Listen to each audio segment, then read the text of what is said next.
भरा नहीं जो भावों से बहती जिसमें रसधार नहीं, हृदय नहीं वो पत्थर है जिसमें स्वदेश का प्यार नहीं। मैथिली शरण गुप्त की ये पंक्तियां दिल्ली पुलिस के द्वारा चलाई गई युवाओं पे, छात्रों पे, छात्राओं पे जो लाठीचार्ज की गई थी, आजाद भारत में ये पहली बार था जो इतनी बर्बरता तरीके से टीयर गैस के गोले छोड़े गए और मारा गया। और कुछ गोदी मीडिया के लोग ये बताने में लगे हुए हैं कि यह आंदोलन पाकिस्तान से कनेक्टेड था। अरे शर्म करो, अब तो शर्म करो। क्या तुम्हारे घर में बच्चे नहीं हैं? क्या तुम्हारा जिसको चौथा स्तंभ कहा गया था, क्या तुम अपने हृदय पे हाथ रख करके पूछो क्या जो तुम काम कर रहे हो वो तुम्हारा स्वयं धर्मीय हत्या है? अब नहीं तो कब बोलोगे? क्या वो बच्चे जो 16 साल, 14 साल, 8 साल, वो माता पिता जो अपने 6-6 साल के बच्चे को लेकर के वहां पहुंचे हुए थे, क्या उसको फंडेड थे? कुछ शर्म बचा है? नहीं बचा है। क्या हमारे देश में भगत सिंह, सुखदेव, राजगुरु, सरदार पटेल जैसे महान पुरुष, अंबेडकर, गांधी ने क्या इसीलिए इसी दिन को लिए इस देश को निर्माण किया था, अंग्रेजों से मुक्ति दिलाई थी?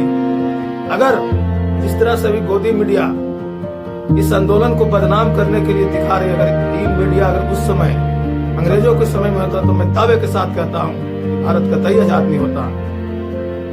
और ये लोग बोल रहे फंडेड है। वहां पर जिस तरह से पुलिस के द्वारा लाठी बरसाई गई है, जो बच्चों को सर पे मारा गया, यहाँ तक कि पत्रकार को नहीं छोड़ा गया है। वो पत्रकार जिसको चौथा स्तंभ कहा, अरे अब तो तुम्हारे बिरादरी की बात आ गई रे गोदी मीडिया, अब तो सुधर जाओ, पत्रकारों को नहीं छोड़ा जा रहा है। अब तो बोलो, कब तक तलबे चाटते रहोगे तुम लोग? अब तो सुधर जाओ। तो जिस तरह से पुलिस ने मारा है, यहाँ तक पुलिस छोड़िए, पुलिस तो मार रही थी, लाठी चार्ज कर रही थी, लेकिन वहां पे जो सादे वर्दी में डंडे लिए गुंडे जो थे वो कौन थे? वो मैं आप पिछले 2014 से जितने भी आंदोलन हुए कभी गौर करिएगा, कहीं पर भी आंदोलन होते हैं तो इस तरह से बिना सादे वर्दी का, मतलब सादे वर्दी वाले हाथों में डंडा लिए हुए कुछ गुंडे पहुंच जाते हैं और उस आंदोलन को बदनाम करते हैं। लोगों का यह भी दावा है जो प्रदर्शन कर रहे थे कि दिल्ली पुलिस 3 दिन पहले से ट्रकों में भर भर करके वो पत्थर ला करके खड़ा कर दिए थे, टूटी गाड़ियां ले आए थे ताकि इस आंदोलन को बदनाम किया जा सके। और इस लोकतंत्र का तभी होता है संवाद करना, ये राइट है कि आप शांतिपूर्ण तरीका से प्रदर्शन कर सकते हैं। 20 दिन से सोनम सर बैठे हुए थे, सरकार की नींद नहीं जागी क्या?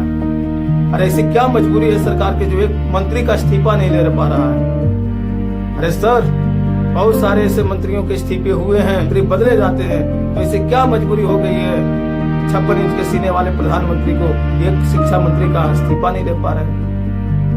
हृदय विदारक वीडियो फोटो आ रहे हैं और कुछ जो कथाकथित अपने आप को एक्टिविस्ट कहते हैं, वो आंदोलन को बदनाम करने के लिए कोई बोल रहा है कि इन्हें लठ पहले से बजानी चाहिए थी। तो हमारा देश ऐसा नहीं है जहां पर हिंसा को बढ़ावा दिया जा सके। और जो शांतिपूर्ण आंदोलन हो रहे हैं, उस आंदोलन को उग्र बनाने के लिए दिल्ली पुलिस ने बर्बरता तरीका से किसी का सर फोड़ दिया, किसी का हाथ तोड़ दिया गया, बहुत सारे बच्चे पे FIR कर दिए गए हैं। और सर, देश ऐसे आगे नहीं बढ़ेगा जब तक इस देश का युवा शिक्षित नहीं होगा। और कोई लड़ाई सत्ता परिवर्तन के लिए नहीं है, मात्र एक छोटी सी लड़ाई है, सिस्टम में सुधार हो, शिक्षा दुरुस्त हो, पेपर समय से हो, पेपर लीक ना हो। कौन सी बड़ी बात है? पूरी दुनिया का मात्र एक ऐसा देश होगा जिसे शिक्षा के लिए आंदोलन करना पड़ रहा है कि ताकि पेपर बढ़िया से हो सके। अरे सर, बहुत राजनीति कर लिए धर्म के नाम पे, अब तो सुधर जाओ। अब तो कम से कम बच्चों का भविष्य खेलना बंद कर दो। बहुत ढोए सर, ये वही यूथ है जो आपको वोट दे करके 3-3 बार प्रधानमंत्री बनाया है, जिसे आपने रील बनाने के लिए रोजगार कहा था, जिसे आपने पकौड़ा तलने के लिए रोजगार कहा था, जिसे आपने चाय बेचना रोजगार कहा था। अब ये वो युवा रहा नहीं। सिर्फ इतना छोटी सी बात, एक छोटी सी डिमांड है कि सिस्टम में सुधार हो और फेयर तरीके से एग्जाम हो, जहां पर पेपर लीक ना हो, शिक्षा गुणवत्तापूर्ण हो। और जिस देश के लिए शिक्षा के लिए आंदोलन करना पड़े, दुर्भाग्य है हमारे देश का। आज वो हृदय भी विदारक हो रहा होगा जिन्होंने इस देश की आजादी में सुभाष चंद्र बोस, भगत सिंह, सुखदेव, राजगुरु जो बलिदान दे करके गए थे, आज वो भी अगर उनकी आत्मा अगर इस चीज को देखती होगी तो रोता होगा कि क्या मैं इसी दिन के लिए अपने देश के लिए कुर्बानी दिया था।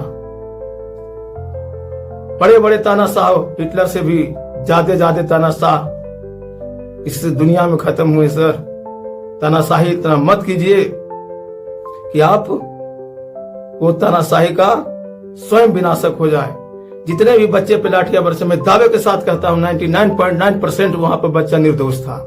और क्या हो रहा था? शांतिपूर्ण, किसी तरह का तोड़ न फोड़ न कोई किसी तरह का कोई हिंसात्मक कार्य नहीं हो रहे थे। फिर सर क्यों इस बेहरामी बर्बरता तरीके से बच्चों के ऊपर लाठियां चली? और ये गोदी मीडिया क्या कर रही है? उसकी बात सुनिएगा तो लगेगा कि जितने भी वहां पे लोग पहुंचे थे सब देशद्रोही है। अन्याय करने वाला से ज्यादा दोषी अन्याय सहने वाला होता है। यदि आप लड़ नहीं सकते तो लड़ने वाले को साथ दीजिए, अगर साथ नहीं दे सकते हैं तो उसका विरोध भी मत कीजिए। लेकिन इस देश में दुर्भाग्य है कि शिक्षा के लिए लड़ाई हो रही है, जिसे बड़े बड़े आविष्कार करना चाहिए था। ये वही थे जो आगे चल करके कोई IAS, IPS, साइंटिस्ट, इंजीनियर। अभी आप बोल रहे थे कि AI समिट किए थे, तो कौन AI समिट में जाएगा सर, जब देश का युवा ही नहीं रहेगा? तो जब देश के युवाओं के भविष्य के साथ खिलवाड़ होगा तो कैसे आप पूरे दुनिया में, पूरे विश्व में भारत को एक शीर्ष पटल पे लेकर के खड़ा करेंगे, जहां दुनिया AI टेक्नोलॉजी विकसित कर रही है, रोबोटिक सर्जरी विकसित कर रही है, वहां हमारे देश के युवाओं पर लाठियां बरसाई जा रही है। और आप बात करते हैं भारत को विश्व गुरु बनाने की, कि इस तरह से विश्व गुरु बना पाएंगे क्या? क्या अपने भारत को युवाओं पर लाठी चार्ज करके विश्व गुरु बनाया जा सकता है?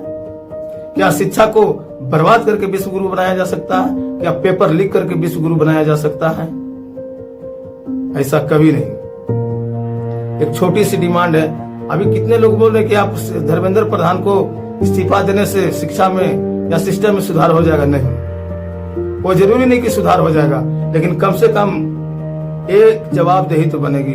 देश में किसी भी तरह का कोई भी कुछ हो जाए, कोई सरकार जिम्मेदार नहीं है, जिम्मेदारियां लेना भूल गई है। सोनम सर और वहाँ जो भी माता पिता, जो भी यूथ वहाँ प्रोटेस्ट कर रहे हैं, वो सिर्फ इतना चाहते कि इस देश में कि जिम्मेदारी तय होनी चाहिए। जिम्मेदारी किसकी होनी चाहिए? कहा गया कि डेमोक्रेसी में जिम्मेदारी जनता के प्रति सरकार की होती है।